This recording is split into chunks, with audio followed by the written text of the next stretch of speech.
డబా డబా డబా డబా డబా కొడతానే ఉంటాడు. అదేది బాలయ్య బాబు కాదు తమన్, మా ప్రభాస్ అన్న కూడా తమన్, ఉప్పలపాటి తమన్, ఉప్పలపతి తమన్ ఇప్పటి నుండి ఉప్పలపాటి తమన్. అక్కడ ఏది నందమూరి తమన్ కాదు, ఉప్పలపాటి తమన్. మావాడు మా కులపాడు మావాడు ఇప్పటి నుండి. బాలయ్య బాబు కాదు బండోడు, మాకు బండోడు ఇప్పటి నుండి గుర్తుపెట్టుకోండి. ఇది చూడండి అన్న, ఇదే ఇదే మా బ్రాండ్.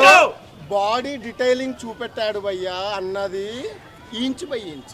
ఆ ఐ ఎక్స్ప్రెషన్స్ కానీ స్మైల్, కోపము అన్ని ప్యూర్ కాంబో ఇచ్చిండు. యాక్చువల్లీ ఇంకా ఫైనల్ లైన్ చెప్పాలంటే ఫ్యామిలీ వాక్ సూపర్గా వచ్చేస్తుంది అంతే. ఒక ఫ్యాన్స్ లాగా కాకుండా ఫ్యామిలీ వాక్ బీభత్సంగా వచ్చేస్తుంది. సాంగ్స్ నచ్చే నచ్చే నచ్చే నచ్చే అమ్మో. కాదు అన్న అడిగాడంట కదా హీరోయిన్లు ఇద్దరు పెడితే ఇద్దరేంటి ముగ్గురికి ముగ్గురు నచ్చే నచ్చే నచ్చే సరిపోరు, ఆ ముగ్గురు కూడా సరిపోరు. ఓవరాల్ ఎక్కువ స్క్రీన్ ప్లే వచ్చేసరికి ఎవరికి మాలవికకు ఉంటుంది. సెకండ్ స్టేజ్ వచ్చేసరికి